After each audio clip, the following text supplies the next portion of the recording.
अस्सलामु अलैकुम वरहमतुल्लाहि वबरकातुहू। अल्हम्दुलिल्लाहि रब्बिल आलमीन वस्सलातु वस्सलामु अला सय्यिदिल अंबियाइ वल मुरसलीन अम्मा बाद। मुअज़्ज़ज़ सामिईन व नाज़रीन, अल्लाह रब्बुल इज़्ज़त की तारीफ़ तौसीफ़ के बाद दरूद व सलाम नाज़िल हूँ मुहम्मदुर रसूलुल्लाह सल्लल्लाहु अलैहि वसल्लम पर। आज मैं आप लोगों के सामने मुख्तसर उम्रा का तरीक़ा बयान करने की कोशिश करूँगा।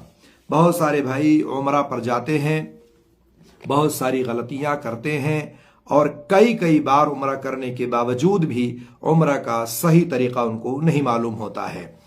गर्ज चूंकि बहुत सारे भाइयों ने यह मुतालबा भी किया और बहुत सारे भाई हमेशा अक्सर बेशतर उम्रा के मसाइल पूछते रहते हैं, इसलिए मैंने ये चाहा या ये सोचा कि जो है इसको मुख्तसर तरीके से बयान कर दिया जाए। सबसे पहले आप ये जान लें कि उम्रा क्या है। उम्रा की तारीफ यह है कि मखसूस आमाल की अदायगी के लिए बैतुल्लाह की जियारत का नाम उम्रा है। अल्लाह के घर की जियारत करने जाते हैं, आप मखसूस आमाल अंजाम देते हैं, उसी का नाम उम्रा है। उम्रा की फजीलत के ताल्लुक से बहुत सारी हदीसें वारिद है। आप सल्लल्लाहु अलैहि वसल्लम ने फरमाया है, ये बाद दीगरे हज और उम्रा करते रहो, इसलिए कि ये दोनों हज और उम्रा गरीबी और गुनाहों को ऐसे ही खत्म कर देते हैं जैसे दहकती हुई भट्टी लोहे के जंग को खत्म कर देती है।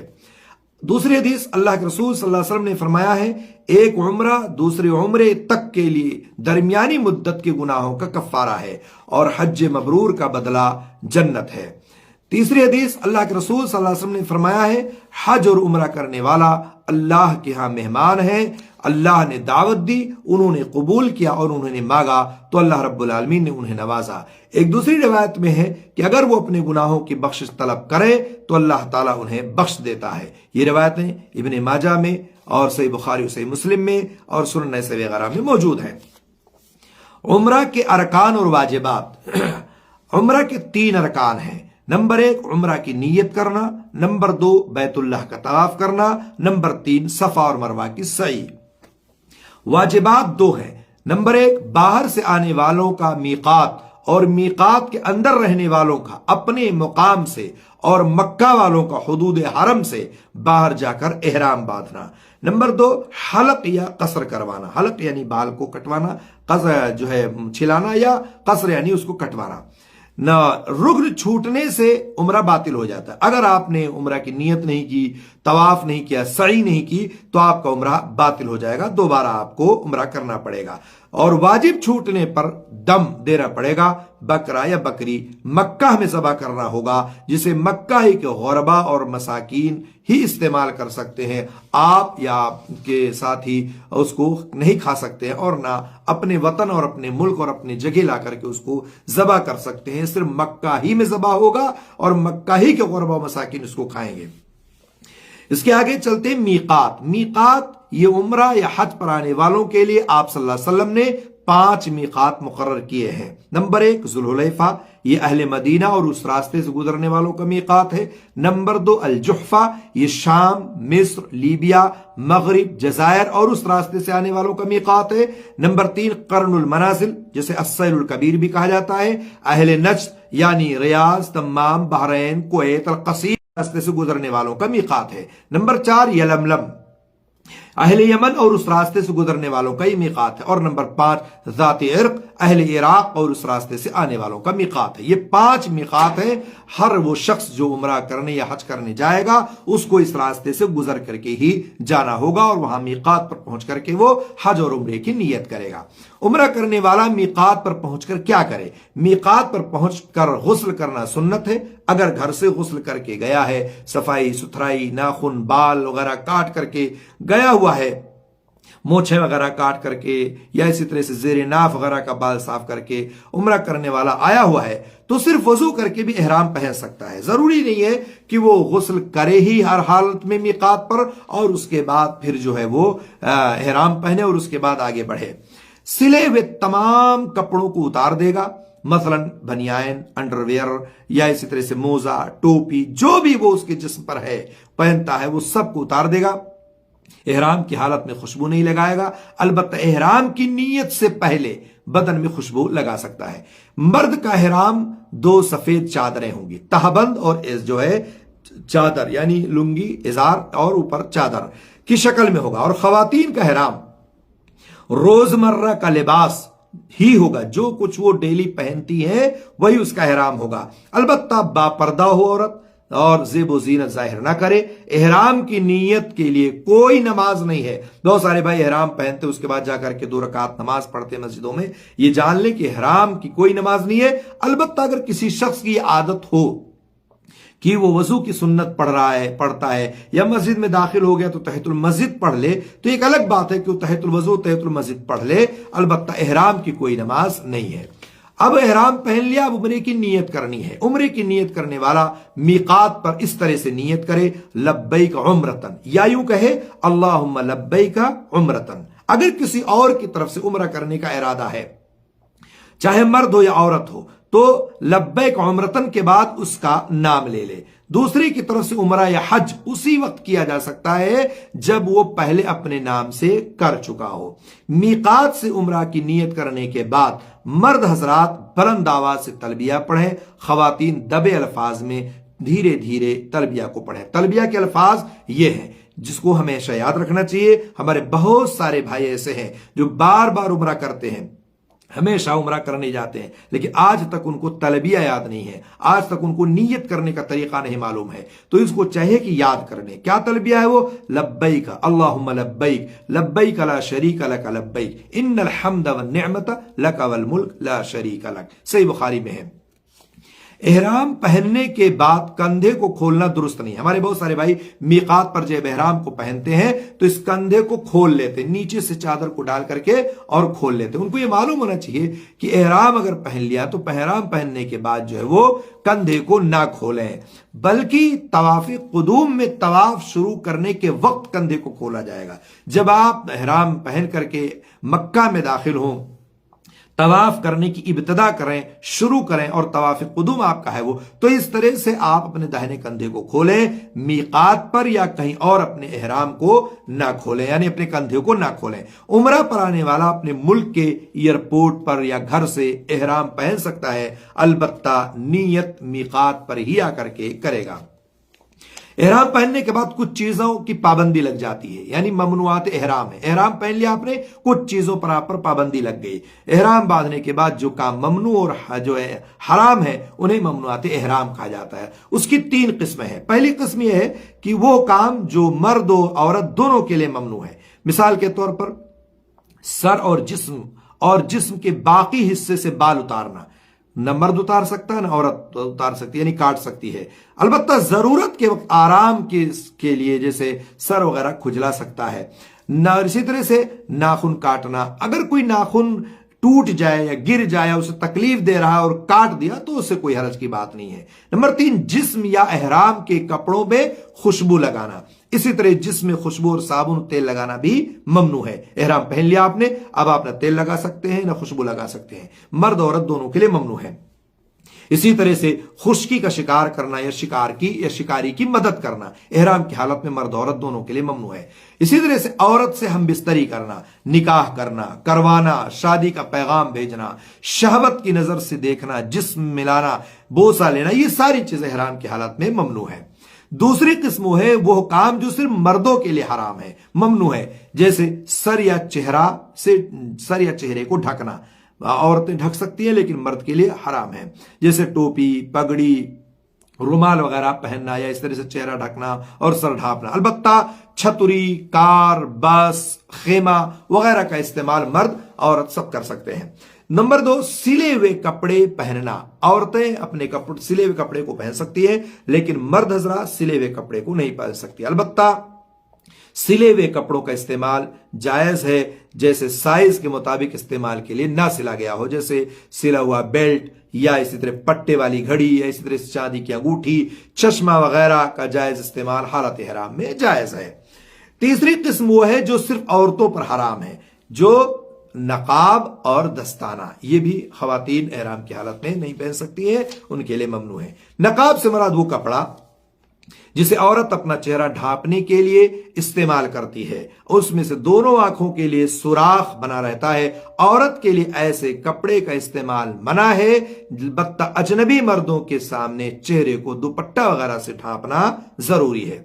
यहां पर एक चीज और जान लें कि अगर कोई शख्स बिला उज्र ममनुआ चीज इस्तेमाल कर ले एहराम की हालत में जो उससे ममनु है, तो गुनहगार होगा और फिदिया भी देगा। बिला उज्र अगर इस्तेमाल किया है, अगर जरूरत के तहत किसी ने कोई चीज इस्तेमाल कर ली तो उस पर गुनाह नहीं है, लेकिन फिदिया है, दम देना है उसको। अगर उज्र के तहत इस्तेमाल करे, मिसाल के तौर पर जहालत की बिना पर कर लिया, भूल चूक से कर लिया, मजबूरी की बिना पर कर लिया, तो उस पर ना कोई गुनाह और ना कोई फिदिया है। ये उसको जानना जरूरी है। अब जाहिर सी बात है, हरम में पहुंच गया, तवाफ करना है उसको।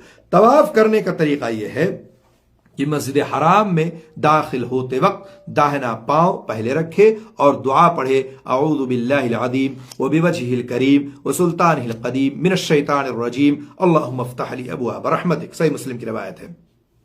आम मस्जिदों में भी दाखिला के वक्त ही दुआ पढ़ी जाएगी। फिर काबा की तरफ वो चल पड़ता है, आगे जाए और जहां पर उसको तवाफ करना है। तवाफ अल्लाह ताला की इबादत के खातिर खाने काबा के इर्द गिर्द 7 चक्कर लगाने को तवाफ कहते हैं।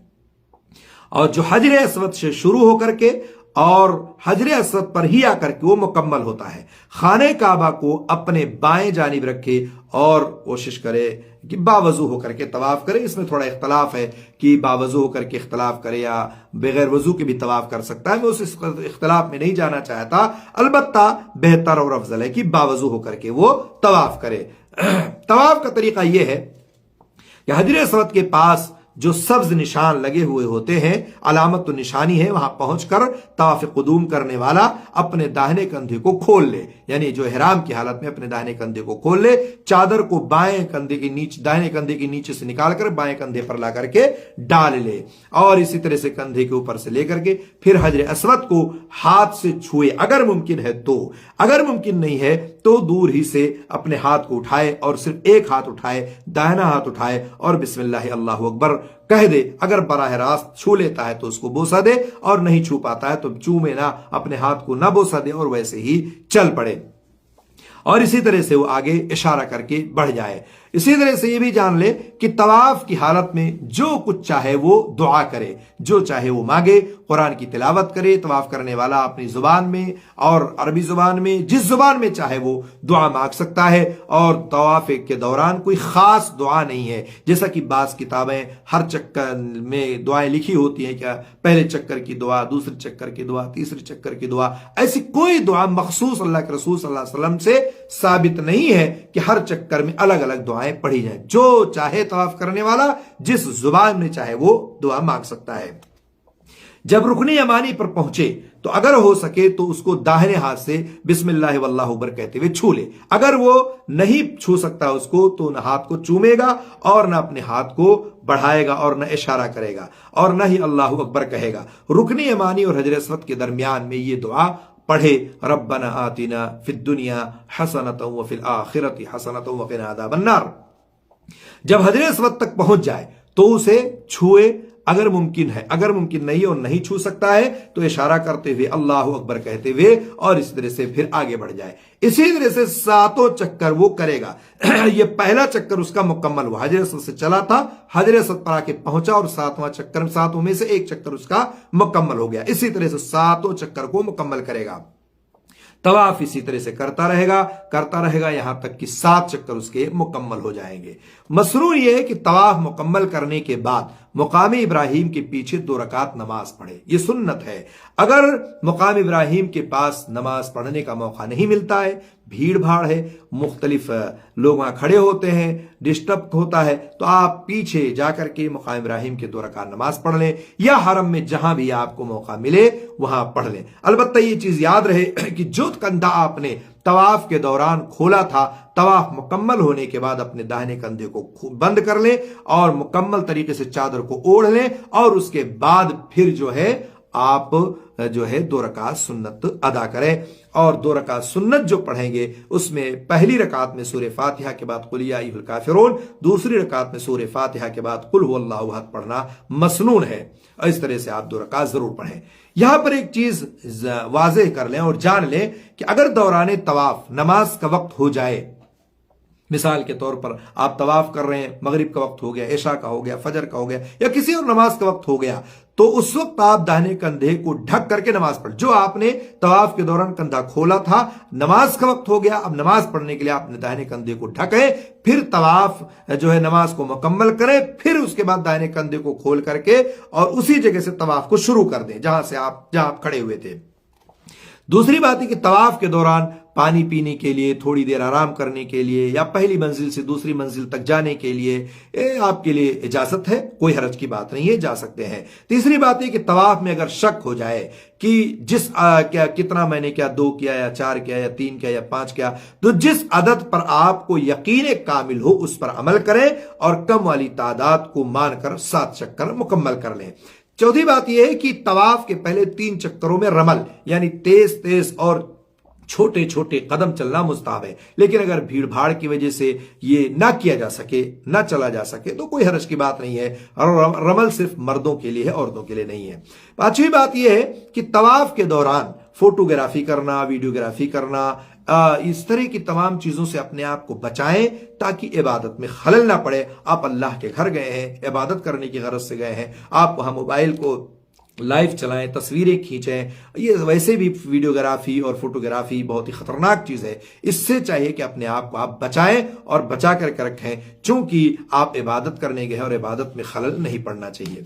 तवाफ मुकम्मल हो गया आपका, 2 रकात सुन्नत आपने पढ़ ली, अब उसके बाद आपको सफा मरवा के दरमियान चलना है। तवाफ के बाद मुकाम सई पर पहुंचे, सफा पहाड़ी पर आए आप तो उसके करीब पहुंचकर ये आयत तिलावत करें। जब आप करीब पहुंचे और उसके ऊपर जब चढ़े आप तो इन आयतों को आप पढ़ें, इन्न सफा वल मरवता मिन शाइरिल्लाह, ये आयत पढ़ें। और बाज लोग कहते हैं मुकम्मल आयत पढ़ें, बाज लोग कहते हैं सिर्फ इन्न सफा वल मरवता मिन शाइरिल्लाह पढ़ लें, यही काफी है।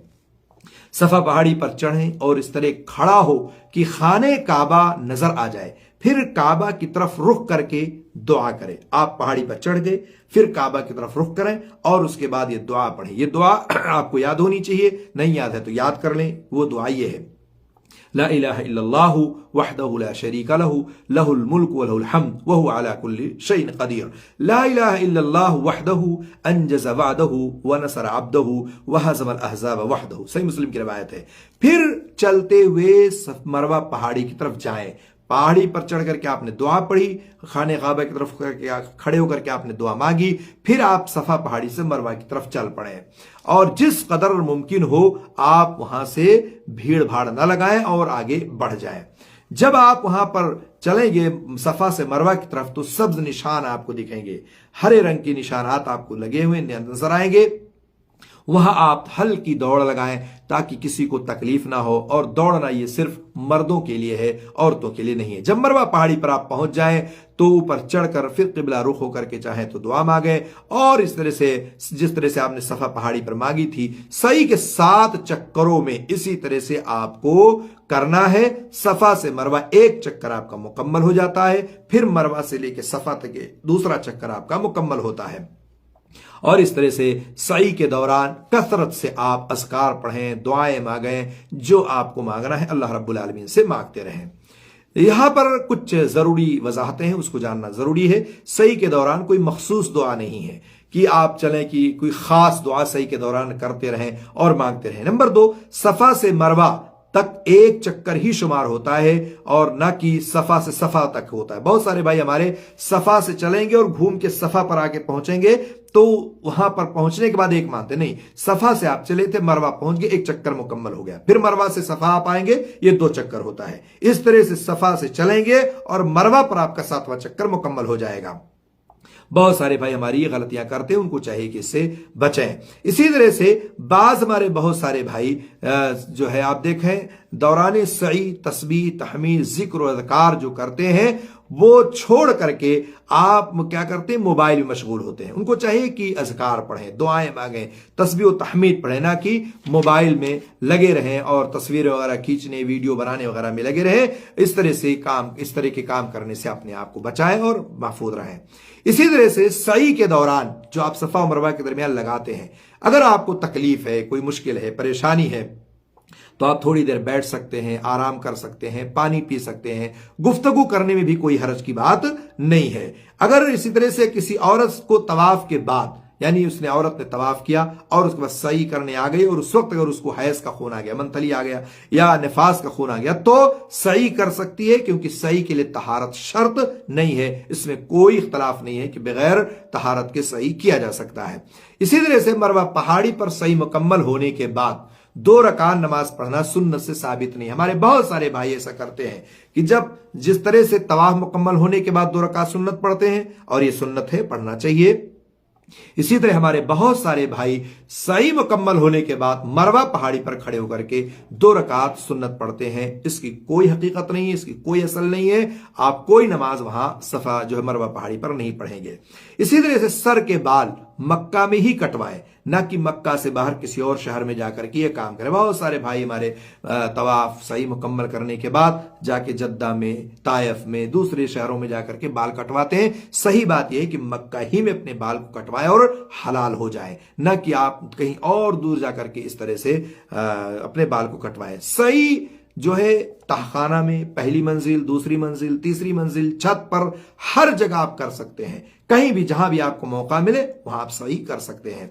इसी तरह से ज़ईफ मर्द और खवातीन सही को व्हीलचेयर में भी इस्तेमाल कर सकते हैं, कि व्हीलचेयर जो वहां मिलता है, इलेक्ट्रॉनिक व्हीलचेयर, उसको आप ले लें किराए पर और इस तरह से आप उसको इस्तेमाल कर सकते हैं, और इस तरह से आप का मुकम्मल सही वहां पर हो जाता है। आपने सही मुकम्मल की, अब आपको हलक या कसर करवाना है। जब सही से फारिग हो जाए तो बाल मुड़वाएं। यही अफजल है कि अपने बाल को मुकम्मल तरीके से आप छिला दें या पूरे सर के बाल कटाएं। बहुत सारे भाई हमारे ऐसे होते हैं कि जो अपने बाल को कहीं यहां से काट लिए, कहीं यहां से, कहीं यहां से, कैंची लेके जाते हैं, एक दूसरे का काट लेते हैं। ये दुरुस्त नहीं है, सुन्नत के खिलाफ है। और उसको चाहिए कि मुकम्मल बाल को कटवाए या मुकम्मल बाल को छिलवाए। औरत अपनी चोटी के आखिरी हिस्से को पकड़ करके उंगली के पोर के बराबर अपने बाल को कैंची से काट देगी। इसी तरह उम्रा उसका मुकम्मल हो जाएगा। एहराम की हालत में जो चीजें मना थी, ममनू थी, उसके लिए वो जायज हो गई। अब आप एहराम के कपड़े से उतार कर सिले हुए कपड़े को पहन सकते हैं। आपका उम्रा मुकम्मल हो गया। कुछ जरूरी वजाहतें यहां भी हैं, उसको भी बयान कर देना मैं जरूरी समझता हूं। नंबर 1, काबा के दरो दीवार, गिलाफ काबा या पर टोपी, मुसल्ला, जिस्म वगैरह तबर्रुकन रगड़ना या उसे चूमना दुरुस्त नहीं है। हमारे बहुत सारे भाई टोपी रगड़ेंगे, मौका पा गए तो मुसल्ला रगड़ते हैं, जिस्म को रगड़ते हैं, उसके धागे को निकालते हैं पर्दे से। ऐसी चीजें दुरुस्त नहीं है, जायज नहीं है। इसी तरह मदीना में भी जाकर के रोजा के सुतूनों और कब्रों के जालियों को तबर्रुक से, किन्नी से चूमना, उस पर जिस्म रगड़ना, उसको छूना, ये सारी चीजें जायज और दुरुस्त नहीं है। हमें चाहिए कि हम ऐसी चीजें ना करें जो सुन्नत के खिलाफ हो। हमें इससे बचना चाहिए, और इस तरह से ऐसी चीजों से जब बचेंगे तो ये जान लीजिए कि हमारे लिए बहुत ही बेहतर होगा और हमारे लिए बेहतर ही बेहतर होगा। इसी तरह से मस्जिद आयशा जाकर अपने या अपने रिश्तेदारों की तरफ से खामखा, जिंदा हो या मुर्दा हो, बार बार उमरा करना, यह भी जायज नहीं है। कि आप मक्का गए हैं और आप सोचते हैं कि मस्जिद आयशा जाएं और अपने अब्बा, अपने अम्मा, अपने भाई, अपने बहन, जिंदा हो या मुर्दा हो, सब की तरफ से दनादन उमरा करते हैं। ऐसी कोई चीज दुरुस्त नहीं है कि आप इस तरह के बार बार करें, क्योंकि नबी करीम सल्लल्लाहु अलैहि वसल्लम ने ना ऐसा किया है, ना आपके सहाबा ने ऐसा अमल किया है। हमें चाहिए कि हम ऐसी चीजों से बचें और एक सफर में सिर्फ एक उमरा करने की कोशिश करें, और वो सही ढंग से सुन्नत के मुताबिक उमरा करने की कोशिश करें। इसी तरह से नंबर 3, किसी जिंदा और मुर्दा की तरफ से तवाफ करना जायज नहीं। बहुत सारे भाई हमारे तवाफ भी करते हैं तो जिंदा आदमी, मुर्दा आदमी की तरफ से तवाफ या आपकी अपनी है, आप अपनी इबादत करें और ये तवाफ अपनी तरफ से करेंगे, किसी और की तरफ से आप तवाफ नहीं कर सकते हैं। नंबर 4, उमरा की तकमील मक्का मुकर्रमा ही में होती है। यानी अगर कोई ये समझे कि जब तक हम मदीना नहीं जाएंगे हमारा उम्रा मुकम्मल नहीं होगा, जब तक हम मदीना नहीं जाएंगे हमारा हज मुकम्मल नहीं होगा, तो उसको ये जान लेना चाहिए कि हज और उम्र की तकमील मक्का ही में होती है, मदीना से इसका कोई ताल्लुक नहीं है। कि जब तक मस्जिद नबी की ज़ियारत नहीं होगी, मस्जिद नबी में नमाज नहीं पढ़ेंगे, हमारा हज और उम्रा मुकम्मल नहीं होगा। ऐसी कोई शर्त हज और उम्रा में नहीं है। इसलिए अगर कोई मक्का गया, हज किया और उम्रा किया और वापस अपने वतन लौट गया, तो और मदीना नहीं गया तो उसका उम्रा हो गया, उसका हज हो गया, उसमें किसी भी तरह की कोई कमी, कोई नक्स और कोई जो है कमी वाकई नहीं होगी। ये आप जान लें कि आपका उम्रा इस तरह से मुकम्मल हो जाएगा। हमें चाहिए कि हम उम्रा सुन्नत के मुताबिक करें। अल्लाह रब्बुल आलमीन से दुआ है अल्लाह ताला हम लोगों को कुरान और सुन्नत के मुताबिक हज और उम्रा करने की तौफीक अता फरमाए। ये उम्रा के मुतालिक चंद ज़रूरी वजाहतें थी और चंद बातें थी जो हमने आपके सामने पेश की हैं। अल्लाह ताला हम सबको इस पर अमल की तौफीक अता फरमाए। आमीन या रब्बल आलमीन। वस्सलामु अलैकुम वरहमतुल्लाहि वबरकातुहू।